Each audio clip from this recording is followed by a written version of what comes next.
Welcome to She Coaches Coaches. I'm your host, Candy Motzek, and I'm going to help you find the clarity, confidence, and courage to become the coach that you are meant to be. If you're a new coach, or if you've always wanted to be a life coach, then this is the place for you. We're going to talk all about mindset and strategies and how to, because step by step only works when you have the clarity, courage, and confidence to take action. Let's get started. Hi, friends, and welcome back to She Coaches Coaches. I've got another special guest episode here for you today. I am interviewing Emmy Wu of Emmy Wu Media. She's a media specialist, and she helps people develop and express themselves and their brand through video. If you haven't heard of her, let me tell you just a little bit more. She helps her clients translate what they do into video strategy. And not just any video, but videos that people love to watch. When you're authentic and you've created intentional messaging that aligns with you and who you are at your core, you reach more people, you empower more lives, and you create way more impact. She comes from a 2-decade film career, and she's rubbed shoulders with brands like Paramount Pictures, MGM, Subaru, and Real Housewives. Emmy brings her real big screen storytelling experience to your business. Now, she's been on this podcast before. She was on for episode 46, and I said this before, but I'm going to say it again. Emmy is a woman of substance and heart, and when she talks, people want to listen. And part of her gift is teaching others to do the same. So, like I said, she's the first time I've had a guest on twice, but I think you're going to really enjoy this episode. What you don't know from our original episode is that the conversation went on much longer, and I decided it was going to be way better for us to have a separate conversation, and I wanted you to be able to hear it too. So we're meeting again, and I am super excited to have her back.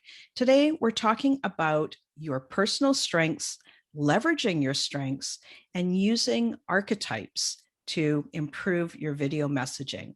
So let's dive in. Welcome back, Emmy. I'm so glad you're here. Thank you so much for having me again. Wow, you just give the most beautiful introductions. Thank you. You're welcome. So tell me all about archetypes and how you use them with video. Yeah. So over the course of helping a lot of business owners, a lot of coaches to really show up on video, and with myself, I noticed that along the way, we have blocks. So it might be as simple and obvious as, I'm just afraid to put myself out there. I'm afraid of judgment. I'm afraid of what people are going to say. Those are actually the easy ones.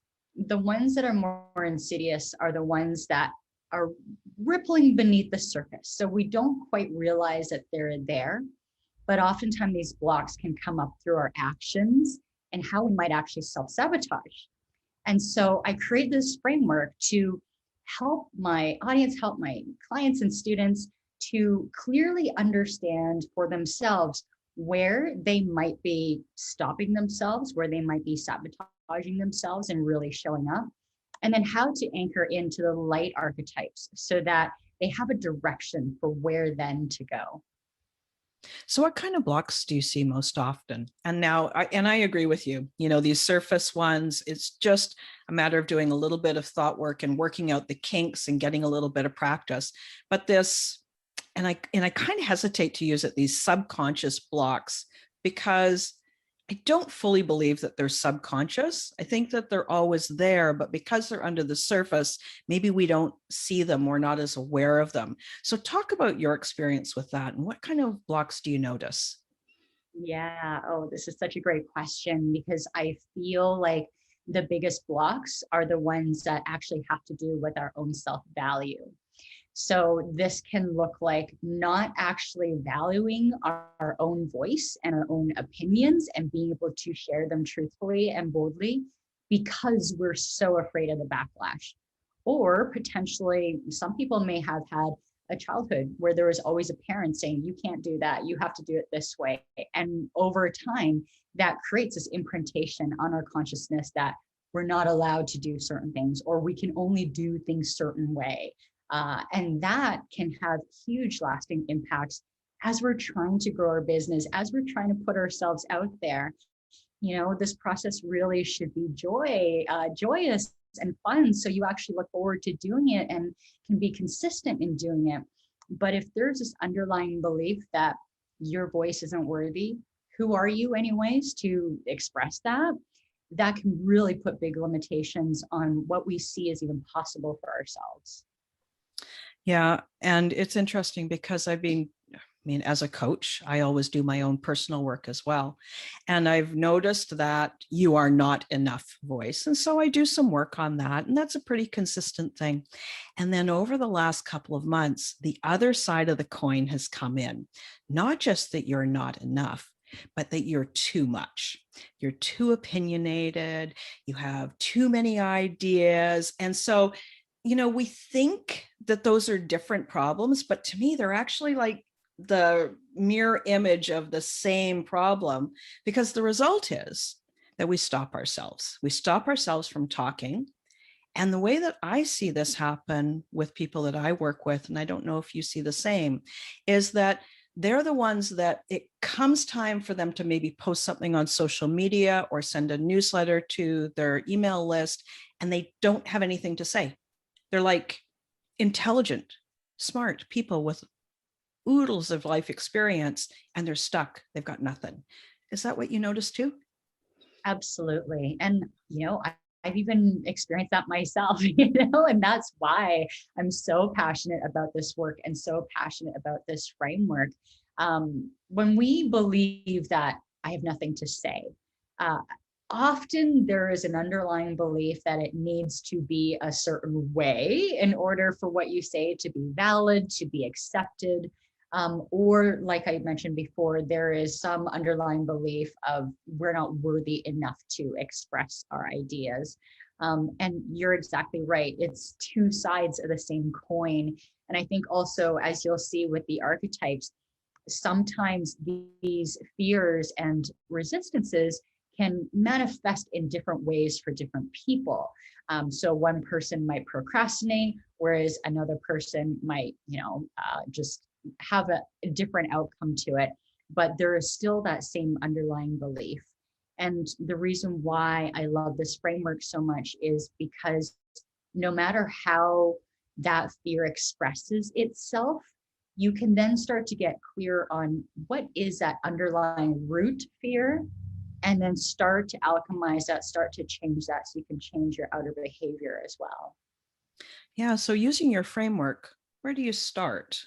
How do you have clients begin? Yeah. So there's four light archetypes, I like to say, that helps you to anchor into your most beautiful, authentic, visible, magnetic self. But on the other side of that light, there is always shadow. And for most of us, when I present this framework, they'll first see themselves in the shadow. And so as I go through these archetypes, I want to remind you to not have guilt about it. Don't shame yourself about it.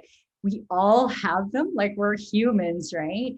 And so what's important is that you're honest in identifying that, but then you can always change it too. You have the ability to have choice and sovereignty in how you move forward. And I think that's the beauty of it.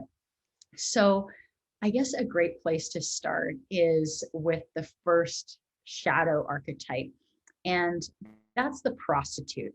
So the other side of prostitute is the lover archetype, and they first have to do with your being, your self-expression, your values, the very root of who you are. And when we compromise that, when we almost barter our values, what we believe in, our worthiness for acceptance from the tribe, then we are behaving in a prostitute archetype manner.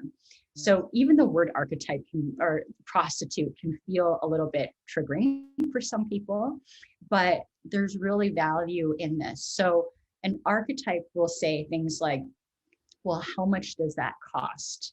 Or I can't afford to do that. Things where they're actually trading what they believe in so that they can be accepted, so that that transaction becomes easier. Whereas the lover archetype knows what they value. They're willing to trade anything for what they value because they stand in their worth. So the lover archetype, the light archetype, and for your listeners, as they're going through, listen to which light archetype you most resonate with. And don't overthink this. You know, some people will say, well, I might be this one and that one, and that's okay. We'll actually rotate through them throughout our lives, sometimes even throughout a day, depending on what day it is. But you'll have a gut pull towards one, maybe two of them. And so just know and trust that. And that can be your light archetype that you lean to, that you use as a model to then create your videos and grow your visibility. So like I said, the lover's all about your values, right? And they act in complete alignment with what they value. And so lover archetypes are often coaches like you who help their clients to become and express the full versions of themselves. They can also be little expressions. So dance instructors, yoga instructors, even goldsmithing, jewelry making, all kinds of creative businesses can be lover archetypes. And so on camera, often I hear people say, I feel so stiff and robotic, like that doesn't even look like me on video. And perhaps because you are a lover archetype and you're actually not meant to be this like perfect, polished teaching person that you think you're supposed to be, but rather it's your authenticity and your rawness is what makes you magnetic. So if you ever have that hit of inspiration where you just feel like sharing a message on live video when it's completely unplanned, as a lover archetype, that actually works in your favor because your audience really feels you when you're in the groove of just being your most valuable, expressed self. That's really cool. And I just, as I'm listening to you, of course, I'm thinking, what's my archetype? But I want to remind the people that are listening to not allow yourself to get triggered by the shadow side. The word prostitute does have connotations attached with it, but this is the place to just stay curious and open and notice what happens when you hear that description. The other thing here that occurs to me is it's easy for us to fall into self-judgment. And for a lot of us, that's it's a safe place for us to go. Like instead of staying curious, we'll fall into self-judgment. So then our inner critic just goes around and around and around and talks and talks and talks. So we can't even hear what's being said. So if you notice that, if you're noticing as these shadow archetypes are being described, this place where, oh, my inner critic's talking and talking, and I can hardly even hear, don't worry. Just hit pause as you're listening to this, take a breath, relax, and remember that these are just concepts placed here to serve you and serve you in a way of your growth and to allow you to grow so you can serve more people too. So I just wanted to interject with that. Yeah, thank you. It's so important that we don't spiral into any of that shame or guilt because, truly, I'd be the first one to admit, I got all four of them on some days. So, we are human, right? And the point here is not to point the finger and say like, this is bad, but rather to create an opening. Why is that there? What's that inviting me to look at? And try that for a change. Instead of looking at it with self-criticism, how can we look at it with compassion, with curiosity, with an open heart? And really, this is what this work is about. Cool. So what's the next archetype that you want to talk about? Yeah, so the next archetype, the shadow, is then the child, and the light archetype is the sovereign. So once the lover has establish what is it that you value? What are the things that are important to you? How will you express them into the world? The sovereign is the one that then decrees that to be so. The sovereign decides that that's what you're going to create in the world. And sometimes the shadow child archetype will come up. And I see this a lot, especially when it comes to video tech. The child archetype will throw up their hands and say, I can't do this. I can't figure it out. I need help, or I'm not allowed to do this. I need permission before I'm able to really express myself. And if you notice that dialogue coming up, it's important to just pause. Whoa, why is this dialogue coming up for me? And inquire in a loving and gentle way. Maybe I'm still holding on to something my father had told me years ago, but now I don't necessarily have to keep following that story. And you can anchor in to the light archetype of the sovereign, who takes full responsibility for bringing the child's dreams to life. And so the sovereign has a clear vision. They make decisions with ease. They have this degree of self-mastery, and they're natural teachers. They are natural sages who share their wisdom in a very natural way. And businesses that are sovereigns are consultants, agencies, event planners, wedding planners. I would say any business where we're helping to turn our clients' ideas and kind of chaos into a systematic either strategy or an order or a formula that they can follow. Home organizers even, for sure. And so on camera, the sovereign should really follow that natural instinct to be a teacher. So if you find yourself stumbling on camera, but if somebody asks you a question or says, how do you do X and Y? And you naturally can answer that really easily. Chances are you have the sovereign archetype within you. So on camera, they tend to be poised. They tend to have a natural way of teaching, of education, but they're not overly robotic, right? So there's still the sense of genuineness, of humanity, but they're very anchored in being the teachers and the leaders of the community. Yeah, that's interesting. And so the sovereign is around planning and creating order, basically creating order out of not necessarily chaos, but creating order and a way of moving forward. So are these people that are systems people that like that organizing everything? They can be, although we're actually going to get into that archetype. The sovereign is more still in the energetic realm, I guess I can say, where it's still the decision-making realm. It's still saying, this is what I decide that I'm going to do, as opposed to the future archetypes that we'll talk about. That's really about pulling raw materials and making stuff happen. Okay, so deciding, but not totally implementing yet. Correct. Got exactly. It. All right. It sounds like there's really, not just that the place that I see these archetypes coming into play throughout a day, various archetypes with one individual, is there seems like there's a sort of a process attached to it. Like wherever you are, there might be one archetype that's stronger than another. And as you move on to the next phase of your life or the next phase of your day, it may come into play. Is that appropriate? I think so. I think that for many of us, we might have more shadow in one area of life or business, whereas we really flourish and excel in other parts of our business. So the thing that I love about this framework is it really helps you to see where you do shine, and to lead with that, to lean into your strengths. Whereas it also helps us to identify where we do feel a bit of stuckness, perhaps, and also to allow a path for that energy to flow instead of always feeling like, why am I always bad at this? Why am I always stuck here? Why can't I do this? I need to do another thing.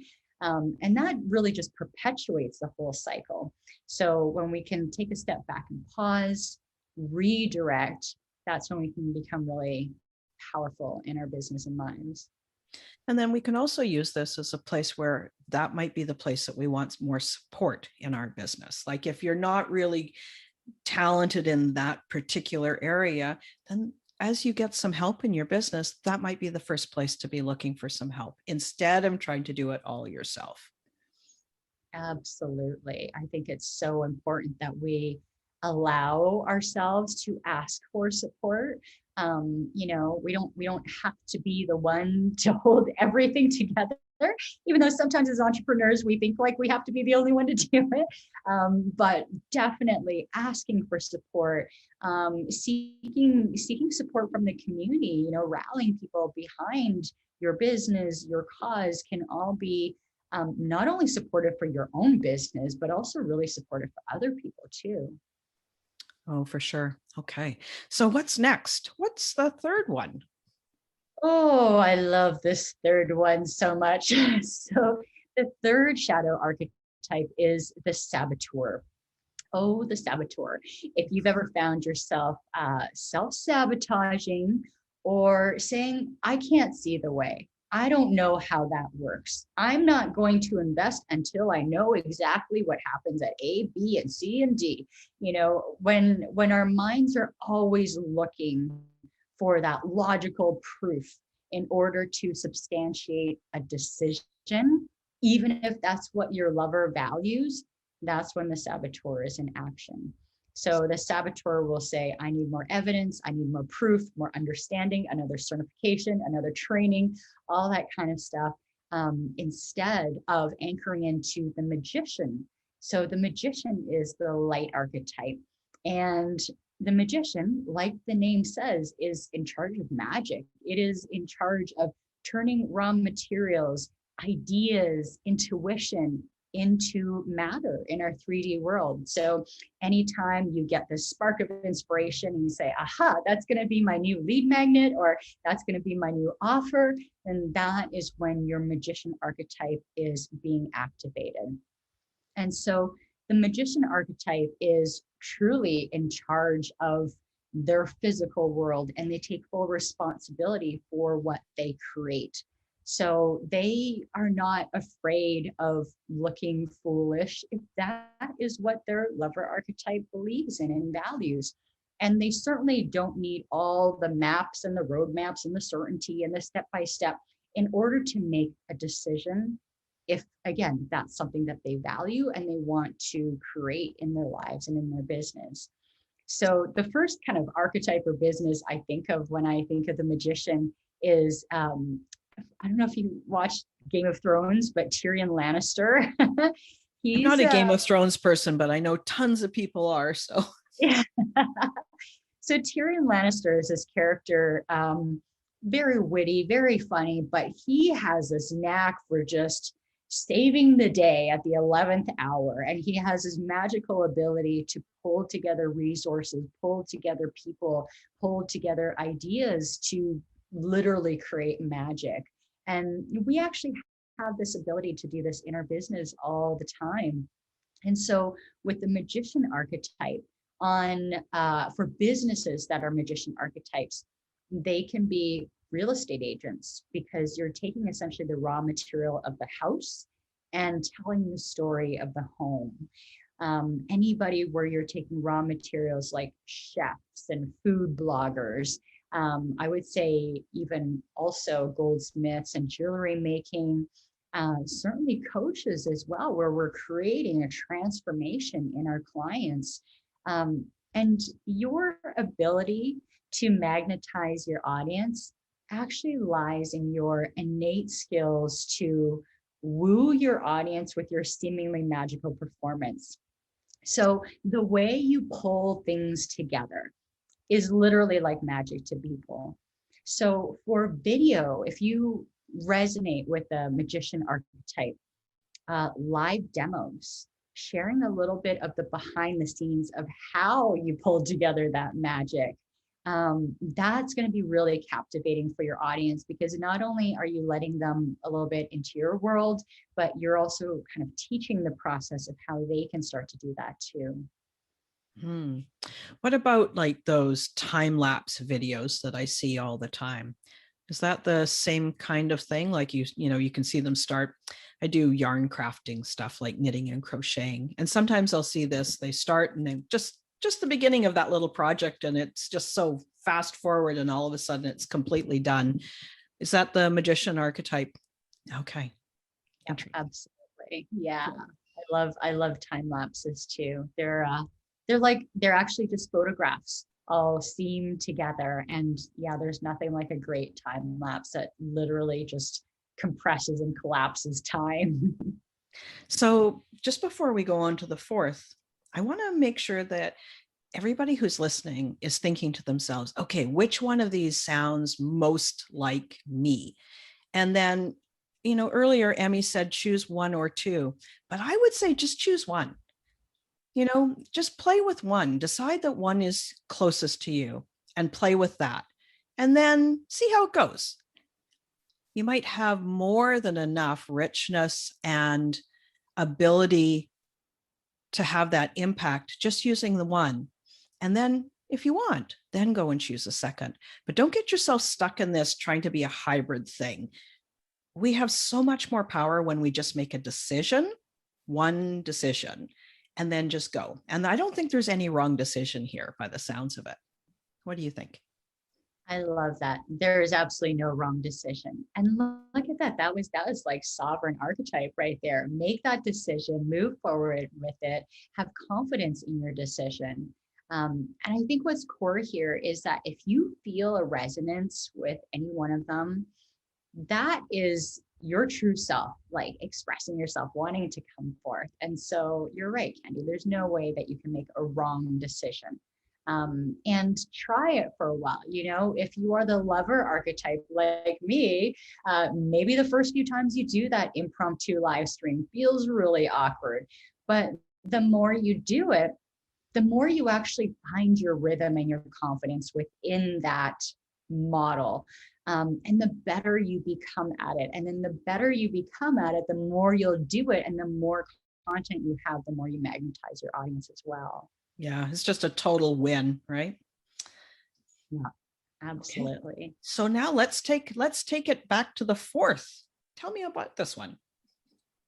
Yeah, so the final and fourth archetype is the victim.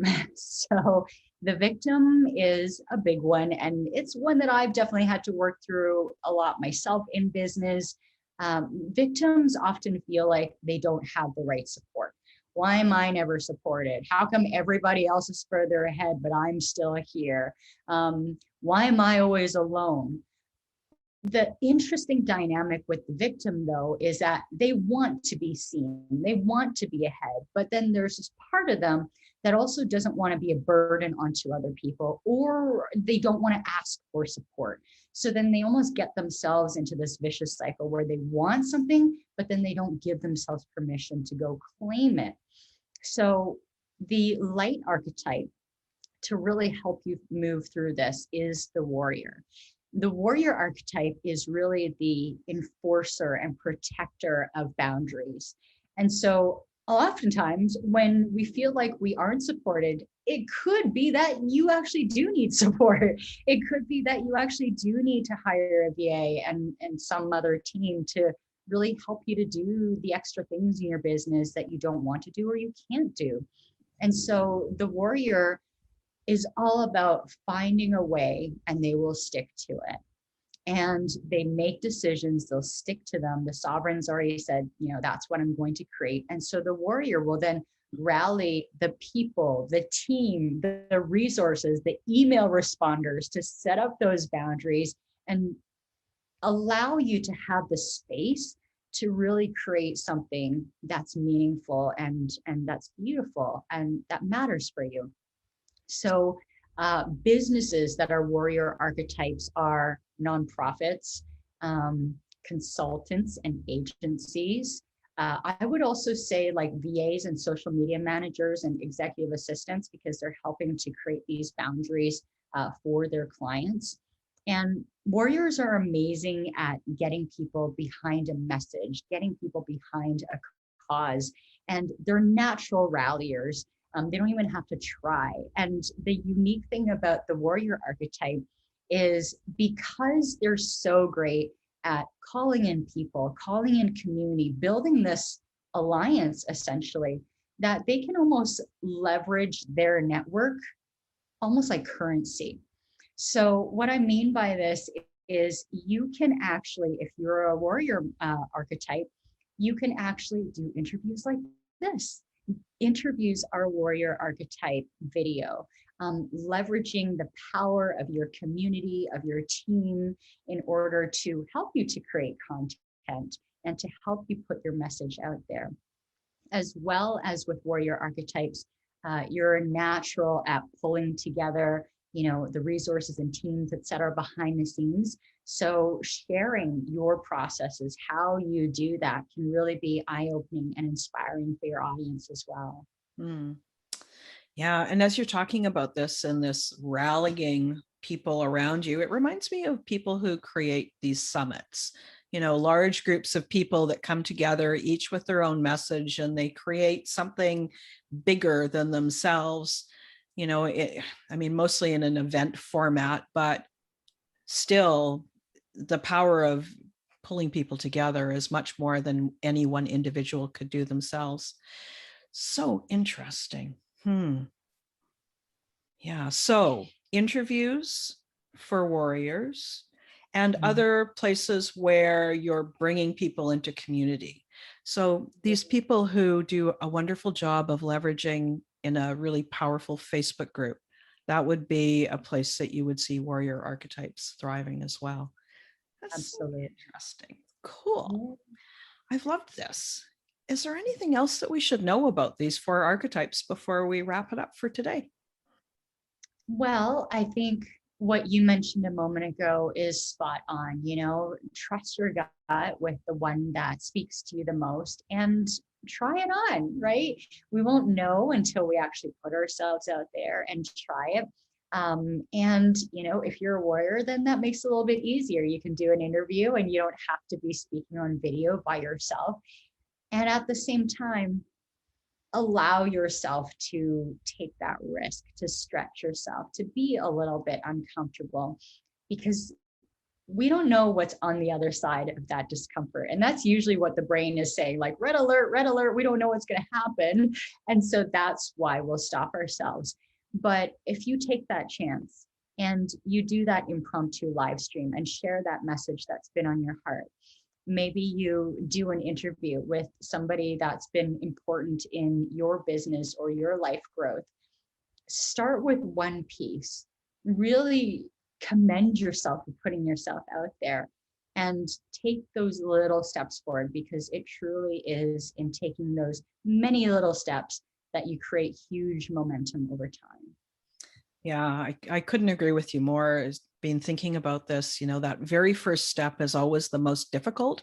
The fourth or fifth or 40th or 50th step, not nearly as difficult as going from 0 to 1. And so I think that, the big win is just get started, and pretty soon it will gather momentum. This has been so great. I'm really pleased that we got a chance to talk about this, and adding the depth of the shadow archetypes and how it shows up compared to the light archetypes, I think really has given me, and I know it will give the listeners, a much bigger perspective on who they are and how they can show up even more powerfully to their audience and in their coaching practices. I'm so glad that you came on again. And I want to make sure that anybody who's listening to this and says, oh, I have to find out more about this, Emmy Wu, can you tell us how they can find you? Is there a place that they can check you out? And how can they join in the conversation? Absolutely. So you can find all my work and stuff on my website. That's emmywu.com. I am also on Instagram and Facebook at Emmy Wu Media. And I would love to connect with you. So send me a DM. I love getting to know people in my community. And thank you so much, Candy, for having me again. This is, as always, a joy to connect with you. Oh, thanks so much. All right, everybody, that is it for today. I hope you enjoyed this interview as much as I did. And I'll tell you, just asking the questions and being part of the conversation, I learned so much for myself. So, Emmy, thank you again for joining us. You guys, I will be back with another episode next week. Have a wonderful week. Bye-bye. Thanks again for listening today. Please hop on over to Apple Podcasts and leave a review. Also, I would love to hear from you. Did something that I say resonate? What else would you like to learn about? Click the link in the player and leave a comment on the post. This is going to give me great ideas for future episodes so I can help you best. Join me again next week for more coaching, support, and teaching to help you become the confident coach you are meant to be.